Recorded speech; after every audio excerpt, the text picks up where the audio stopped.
It all started with a text message. A single, furious, thumb-mashed message that was never meant for him. It was meant for my best friend, a digital scream of frustration at my landlord, a man who was the dictionary definition of slumlord. The heating was broken again, my sink was leaking, and he'd had the nerve to tell me to deal with it. So I typed, "I swear, if Henderson doesn't fix this by tomorrow, I'm going to personally dismantle his tacky convertible, piece by piece, and mail it back to him." I hit send without a second thought. It was a small, petty act of rebellion that made me feel a tiny bit better. For about 10 minutes. 10 minutes was how long it took for my quiet, unassuming life to implode. It wasn't a reply text that signaled the shift. It was the low, synchronized purr of vengeance. I peeked through my blinds, and my heart lodged itself in my throat. My sleepy suburban street, a place where the most exciting event was a rogue squirrel, was now a parking lot for at least a dozen identical, menacingly sleek black cars. They lined the curb, their tinted windows reflecting the terrified face that I knew was my own. It was a scene straight out of a movie, the kind you watch from the safety of your couch, never imagining it could bleed into your reality. The entire street went dead silent. Doors on the black cars opened in unison, and men in sharp, dark suits stepped out, their faces grim and unreadable. They didn't approach my door. They just stood there, forming a silent, intimidating perimeter around my tiny, rented house. My phone buzzed in my hand. I looked down and saw a single, unread message from an unknown number. It contained only 3 words, "I'm waiting outside." My blood ran cold. This couldn't be happening. It had to be a prank, right? A ridiculously elaborate, terrifying prank. But the figures outside were real, their presence a heavy weight pressing in on me. Before I even touched it, my front door creaked open. One of the men, taller than the rest, with a presence that seemed to suck all the air out of the street, was standing there. He wasn't dressed like the others. He wore a tailored charcoal coat over a simple black shirt, the very picture of understated power. His dark hair was perfectly styled, and his eyes, the color of storm clouds, were locked on me. He held up his phone, and on the screen, I saw my own angry text. "You have a problem with a man named Henderson?" he asked, his voice a low, smooth baritone that sent a shiver straight down my spine. This was no prank. Somehow, I'd threatened the wrong person. I hadn't texted my friend. I had texted the city's most feared man, Dante Moretti. And he had come to collect. I could only nod, my voice having completely abandoned me. Terror was a physical thing, a vine coiling around my lungs, squeezing tight. I expected shouting, threats, maybe worse. My mind raced, trying to string together apologies, desperate explanations that I was just a frustrated tenant, not a genuine threat. But Dante Moretti didn't shout. A slow, unnerving smile touched the corner of his lips. It didn't reach his eyes, they remained as cold and calculating as ever. "Good," he said, stepping into my small living room without an invitation. He glanced around, taking in the worn-out furniture and the bucket collecting drips under the sink. "Because as it happens, I also have a problem with Mr. Henderson." My confusion must have been written all over my face. He elaborated, his tone shifting from menacing to all business. "He's a small-time player who's been making deals with my rivals. He's throwing a little party in 2 nights. A charity gala. I need a way in without raising alarms." He paused, his gaze pinning me to the spot. "You, with your very convincing and passionate anger towards him, are my way in." I just stared at him, dumbfounded. "What are you saying?" I managed to whisper. "I'm saying," he continued, taking a step closer, "that you're going to be my girlfriend for the evening. You'll accompany me to the gala. You'll look stunning, you'll smile, and you will give me a legitimate reason to be seen talking to our mutual friend, Henderson. In return," he gestured around my sad little apartment, "I'll solve this. And all your other financial worries. Consider it compensation for this scare." My brain just short-circuited. Pretend to be the girlfriend of a Mafia boss? It was insane. It was dangerous. But then I looked at the bucket of dirty water, thought of the overdue bills piling up, of the sheer, grinding exhaustion of my life. The black cars outside were a symbol of terrifying power, but for the first time, I wondered if that power could work for me. And if I say no?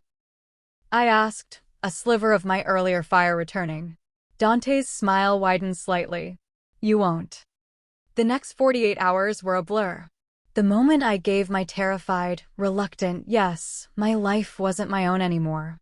A woman with a measuring tape and an arsenal of designer dresses appeared at my door. My worn-out sneakers were replaced with heels that cost more than my rent. I was coached on posture, etiquette, and how to smile as if I belonged in a world of champagne and veiled threats. Dante was a constant, unnerving presence. He oversaw everything, his critical eye missing no detail. He wasn't cruel, but he was demanding, correcting the way I held a wine glass or the slight tremor in my hand. Yet, in between the lessons, there were these strange, quiet moments. One evening, as I struggled with a ridiculously complicated diamond necklace, his large, warm hands brushed mine aside. Allow me, he murmured, his fingers grazing the skin on my neck as he fastened the clasp. For a heartbeat, the air thickened, and I forgot to breathe.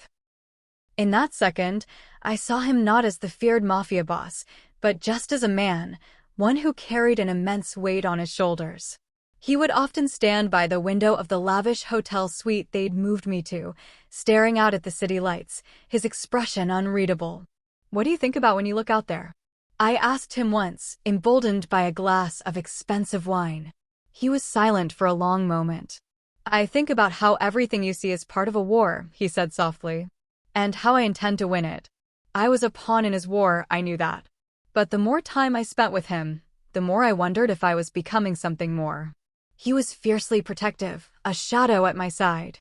He noticed when I was cold, and a jacket would be draped over my shoulders before I could even shiver. He noticed I loved a certain type of pastry, and a box of them would magically appear with my breakfast. The terror I first felt was slowly being replaced by a dangerous, thrilling fascination. The night of the gala arrived. I looked at myself in the mirror, a stranger in a sapphire blue gown that shimmered with every move. Dante stood behind me, dressed in a flawless tuxedo. You look acceptable, he said, his typical understatement. But the look in his eyes told a different story. As we entered the grand ballroom, a hush fell over the crowd. Every eye was on us, on the fearsome Dante Moretti and the unknown woman on his arm. I felt a surge of panic, but Dante's hand found the small of my back, a firm, reassuring pressure. Breathe, Alara, he whispered in my ear. You belong here tonight. We played our parts perfectly. We mingled, we smiled. I was introduced to men whose polite facades hid cold, predatory instincts. Dante guided me through it all, a master puppeteer in his own theater. We eventually found our target, Henderson, who looked pale and sweaty when he saw Dante approaching. As Dante engaged him in a low, seemingly pleasant conversation, a younger man, someone I vaguely recognized as one of Dante's rivals, approached me. You're a new face, he said, his eyes roaming over me possessively. Dante doesn't usually share his toys. You must be special. Before I could respond, Dante was there. He didn't say a word to the man. He simply placed his hand over mine, his thumb stroking my skin, and gave the rival a look so cold it could freeze fire. The man paled and backed away immediately. In that moment, it didn't feel like an act. It felt like a claim. A possessive, dangerous, and deeply thrilling claim. He had protected me, and a part of me, a part one didn't want to acknowledge, soared. The plan, however, was about to completely unravel. While Dante was distracted, one of Henderson's men cornered me near a secluded terrace. The boss wants a word, he sneered, grabbing my arm. Alone. Panic flared, hot and sharp. This wasn't part of the deal. The polite smiles were gone, replaced by naked aggression. I tried to pull away, but his grip was like iron. I think you'll find, a low voice cut through the air, that she's not going anywhere. Dante emerged from the shadows, his face a mask of pure, controlled fury. The temperature seemed to drop 20 degrees. He was no longer the charming businessman from the ballroom. This was the monster from the stories, the ruthless king of the underworld. All pretense of the mission of gathering information on Henderson vanished from his eyes. There was only me. Two more of Henderson's men appeared, trying to block his path. It was a foolish mistake. The chaos that followed was a blur of motion, too fast to properly see. Dante moved with a brutal, terrifying grace. It was over in seconds. The men were on the ground, and Dante was in front of me, his hands gently framing my face. "Are you hurt?" he asked, his voice urgent, his eyes scanning me for any sign of injury. In that instant, the world fell away. The gala, the mission, the danger. None of it mattered. The only thing that was real was the look in his eyes. I realized he had just risked starting an all-out war, not for some business strategy, but for me. The deal was broken. And in its place, something raw and terrifyingly real had just been born. He didn't speak as he led me from the chaos, his arm a steel band around me. We were swept into one of the black cars and driven away, leaving the sirens and shouting far behind. Back in the penthouse suite, the silence was deafening. The adrenaline began to fade, leaving a shaky, emotional vulnerability in its wake. He led me to the bathroom, his movements surprisingly gentle. He spotted a small scratch on my arm from where the man had grabbed me, and his jaw tightened. He retrieved a first aid kit and, with hands that could break a man, he tenderly cleaned the scrape.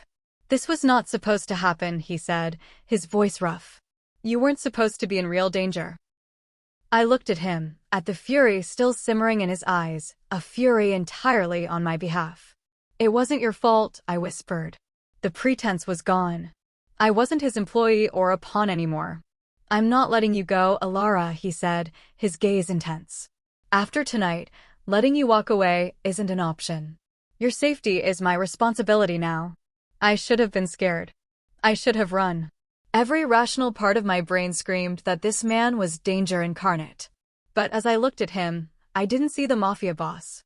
I saw the man who'd noticed I was cold, the man whose hands had been so gentle on my skin, the man who had just torn through his enemies to get to me. "I'm not sure I want to go," I admitted, the words hanging in the air between us. The fear that had defined our first meeting had transformed into something else entirely, something deeper and far more complicated. It felt a lot like hope. My old life, with its leaking sink and overdue bills, felt like a distant dream. My landlord, Mr. Henderson, vanished from my life as quickly as he'd entered Dante's crosshairs. My tiny apartment was a memory. My new reality was a penthouse overlooking a city that now felt like it belonged to us. The black cars that had once filled me with terror were now a familiar sight, a strange symbol of safety and belonging. Dante's world was still dangerous. The war he had escalated on my behalf was a constant, low hum beneath the surface of our lives. But it was no longer my primary reality. My reality was the quiet moments we stole together. It was waking up next to him, watching him trade his ruthless business persona for the man only I was allowed to see. It was the way he'd look at me, as if I were the most precious treasure in his entire kingdom. It all started with an angry text sent to the wrong number. A mistake that brought the city's darkest monster to my door. But in the heart of that darkness, I found an unexpected protector, a dangerous guardian, and a love story I never could have imagined. I had texted the Mafia boss by mistake, and in doing so, I had found my fate. If you enjoyed this story of unexpected love and danger, make sure to hit that like button, comment below with your favorite part, and subscribe for more stories you won't want to miss.